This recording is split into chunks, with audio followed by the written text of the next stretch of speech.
Assalamualaikum warahmatullahi wabarakatuh dan salam sejahtera. Kami daripada kumpulan lapan yang terdiri daripada 5 orang ahli akan membentangkan satu tutasan yang bertajuk pengucapan awam berkesan.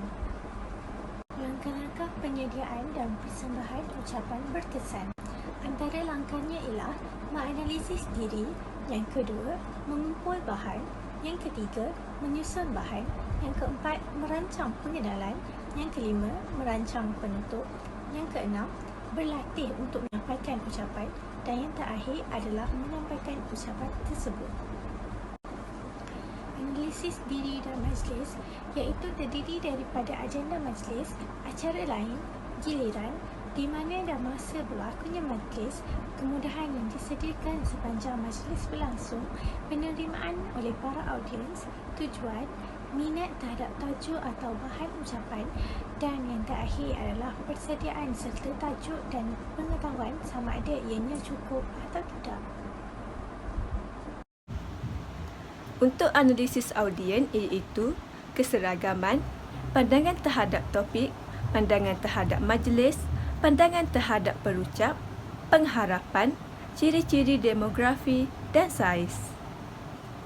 Bagi ciri-ciri situasi pula iaitu tahap pendidikan, agama, jantina, bangsa, umur, etnik, budaya, status sosial, tahap ekonomi, ideologi, pekerjaan dan keahlian perkumpulan. Bagi mengumpul dan menyusun bahan pula ialah yang pertama, menyediakan bahan untuk ucapan iaitu mengumpul idea dan maklumat supaya idea mudah untuk diingat dan senang untuk berucap.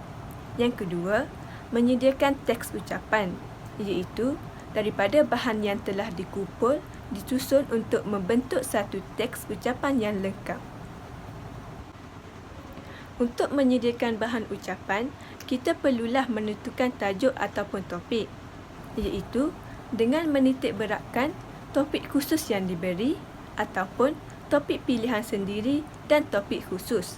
Tajuk ditentukan oleh pihak penganjur ataupun penyampai diberi kelonggaran untuk memilih tajuk berdasarkan skop yang telah ditetapkan.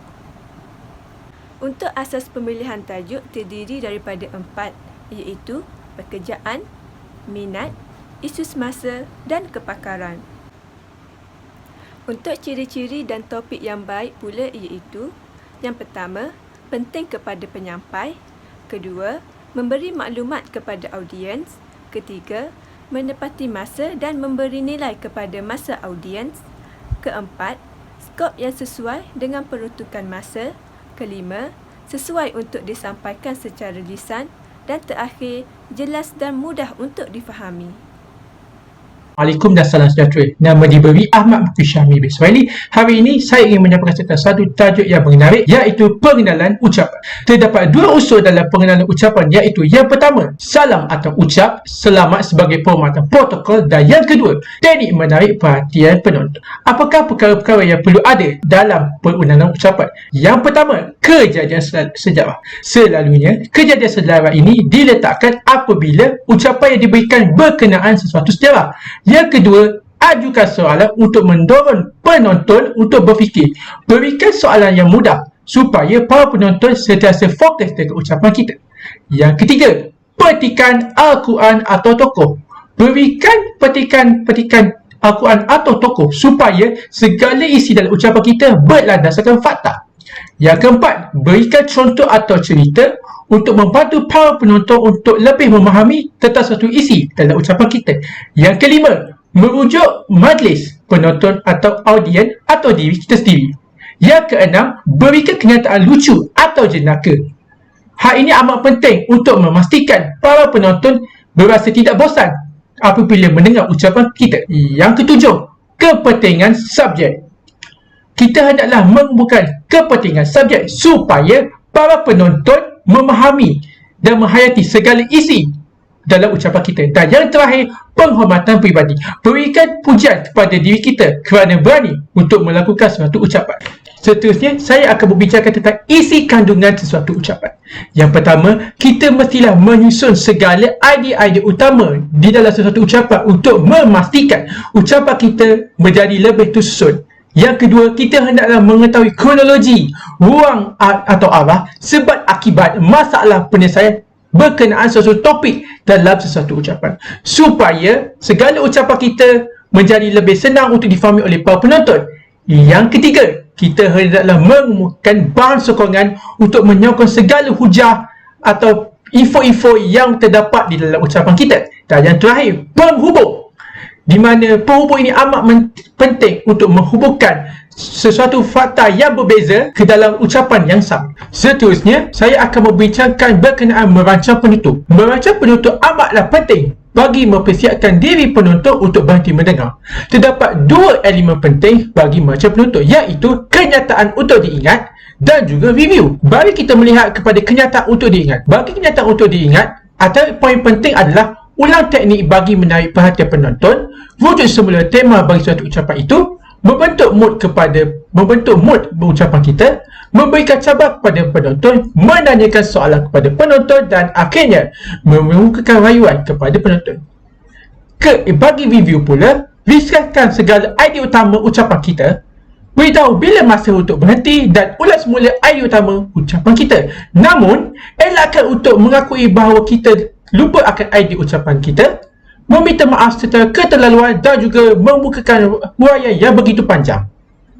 Saya rasa itu saja poin saya pada kali ini. Pembentangan ini akan diteruskan oleh ahli kumpulan saya lain. Sekian, terima kasih. Terdapat 4 kaedah latihan yang boleh dibuat ketika hendak berlatih. Yang pertama ialah jangan berlatih, kedua jangan berlebihan, ketiga hayati ucapan yang dibuat, dan yang keempat secara rakaman. Kaedah yang pertama yang boleh dibuat ialah jangan berlatih, iaitu jangan berlatih tanpa menggunakan ABV atau menghafal idea. Yang kedua ialah jangan berlebihan ketika hendak membuat latihan, iaitu mengukur masa dan buat rujukan nota. Yang ketiga ialah menghayati ucapan yang dibuat, iaitu menggunakan bahasa badan dan menghafal secara mentally. Dan yang keempat ialah secara rakaman, iaitu buat penilaian terhadap rakaman yang dibuat dan berlatih 3 hingga 6 kali. Terdapat 4 petua-petua dalam ucapan.